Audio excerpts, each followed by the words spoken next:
দেখেন গড় মানে হচ্ছে, খেলা সব বুঝি, কিন্তু পরবর্তীতে যে প্র্যাকটিসের এই সময় গড় যে মানে হলো, দেখেন ভালো কথা বলেন না, দেখেন গড় মানে হচ্ছে সমষ্টি ডিভাইড হচ্ছে পদ সংখ্যা। বুঝতে পারছেন?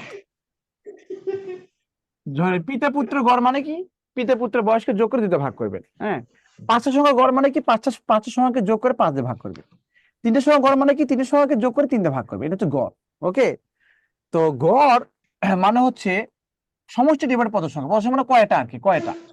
আর যদি এখানে সমষ্টি বের করতে চান, সমষ্টি বের করতে চান, সেই ক্ষেত্রে গড় ইন্টু কত হবে, পদ সংখ্যা গুণ করে দেব। তাহলে মূল সূত্র হচ্ছে এটা। বাট কিছু ট্রিক্স আছে, এই ট্রিক্সটা হচ্ছে, এই ট্রিক্স গুলো মনে রাখবেন, ট্রিক্স গুলো মনে রাখবেন। ট্রিক্স আর কি, সাম ট্রিক্স, যে পরপর সংখ্যা মাথায় রাখবেন, পরপর। হ্যাঁ, এই পরপর মানে ক্রমিক আর কি, পরপর সংখ্যা বা সমান্তর ধারার ক্ষেত্রে, সমান্তর ধারা এর ক্ষেত্রে, এর ক্ষেত্রে গড় মানে হলো প্রথম পদ প্লাস শেষ পদ যোগ করে 2 দিয়ে ভাগ করবেন। সব সময় যদি, আর আরো সহজ দুটো উপায় হয়, মাঝেরটা হবে গড়। শুধু এটা মাঝেরটি গড় দিবেন, একটা সত্য হচ্ছে, এটা সত্য আছে, সত্য হলো এটা মাঝেরটি গড় দিবেন, এটা সত্য কি, সত্য হলো বিজোড় সংখ্যক সংখ্যা থাকতে হবে। কি, বিজোড় সংখ্যক সংখ্যা থাকতে হবে।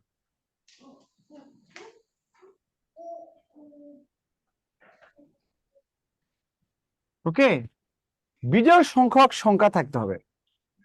তাহলে এখন বলেন, এই বিজোড় সংখ্যক সংখ্যা বলতে কি বোঝায়? তাহলে 3টা সংখ্যা যদি থাকে তাহলে মাঝখানটা গড় দিবেন, 5টা সংখ্যা তাহলে মাঝখানটা গড় দিবেন, এরকম। আমি একটা উদাহরণ দিয়ে দেখেন, যেমন ধরেন উদাহরণ দিচ্ছি, মনে করেন 1 2 3 4 5, মনে 1 2 3 4 5 এর গড় কত হচ্ছে, 1 2 3 4 5 এর গড় কত হচ্ছে, 1 + 2 + 3 + 4, 4 প্লাস হচ্ছে কত, 5। সবগুলো যোগ করে 5 দিয়ে ভাগ করলে কি গড়, এটা ম্যানুয়াল প্রসেসে হলো। তাহলে এটা গড় কি আসবে, 3 আসবে। আর আমি বললাম যেহেতু এটা পরপর সংখ্যা, 1 2 3 4 5 এটা পরপর সংখ্যা, এই পরপর সংখ্যার ক্ষেত্রে গড় বের করার নিয়ম, পরপর সংখ্যা গড় বের করার নিয়ম, আমি বলেছি যে পরপর সংখ্যা গড় বের করার নিয়ম, প্রথম পদ শেষ পদ যোগ করে 2 দিয়ে ভাগ করবেন। প্রথম পদ হচ্ছে 1, প্রথম পদ 1 এবং শেষ পদ হচ্ছে 5, এটা যোগ করে 2 দিয়ে ভাগ করলে কত গড় বের হবে। আরেকটা নিয়ম হচ্ছে, গড় মানে হচ্ছে মাঝিটি কখন, যদি বিজোড় সংখ্যার সংখ্যা থাকে, বিজোড় সংখ্যক, বিজোড় সংখ্যক, তাহলে 1 2 3 4 5, 5টা সংখ্যার না বলেন, তাহলে মাঝখানটা গড় ডিরেক্ট 3 লিখবেন। ওকে, ডিরেক্ট 3 লিখবেন। বুঝতে পেরেছেন? স্যার আমার একটা গড়ের অঙ্কের প্রবলেম হয়েছে, বলবো? না, এখন দেখেন, এখানে এখানে হচ্ছে ধরেন এখানে 6, এখানে 8, এখানে কত 10, এখানে কত 12, এখানে কত 14। বলো এমনি যদি বলি যে গড় কত, তাহলে কি করবেন, সবগুলো যোগ করে দিবেন, সবগুলো কি করবেন, যোগ করবেন। হ্যাঁ, সবগুলো যোগ করবেন, +12 প্লাস কত 14, যেটুকু পড়াচ্ছে সেটুকু পড়েন। হ্যাঁ, শর্ট ক্লাসে দেখেন, এর গড় হবে কত, 10। আর এখানে, এখানে গড় মানে হলো, এখানে প্রথম পদ দেখেন, এটা পরপর সংখ্যা না বলেন, এটা মিনিউল করলাম। পরপর সংখ্যা মানে কি, 6 8 10 12 14 পরপর জোড় সংখ্যা। তো পরপর সংখ্যার ক্ষেত্রে গড় মানে কি, প্রথম পদ শেষ পদ যোগ করে 2 দিয়ে ভাগ করতে হবে। প্রথম পদ কত হবে, 6, আর শেষ পদ মানে কত, 14, এটা যোগ করে 2 দিয়ে ভাগ করতে হবে। তাহলে কত হচ্ছে এখানে, এখানে 10 হবে, 10।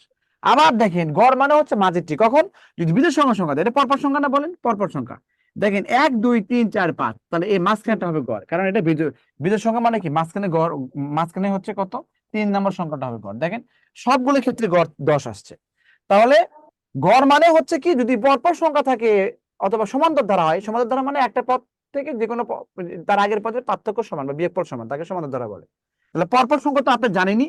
আর সমান্তর ধারার ক্ষেত্রে গড় বের করার ক্ষেত্রে প্রথম পদ শেষ পদ যোগ করে 2 দিয়ে ভাগ করবেন। আর যদি বিজোড় সংখ্যা থাকে তাহলে মাঝেরটি গড় দিবেন। এই হচ্ছে আমাদের গড়ের হচ্ছে নিয়ম। ওকে, আর অনুপাত ছিল তার সাথে, এই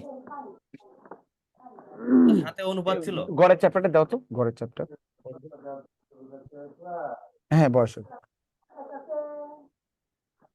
এখানে নাই। হুম, Ada yang nggak sana keluar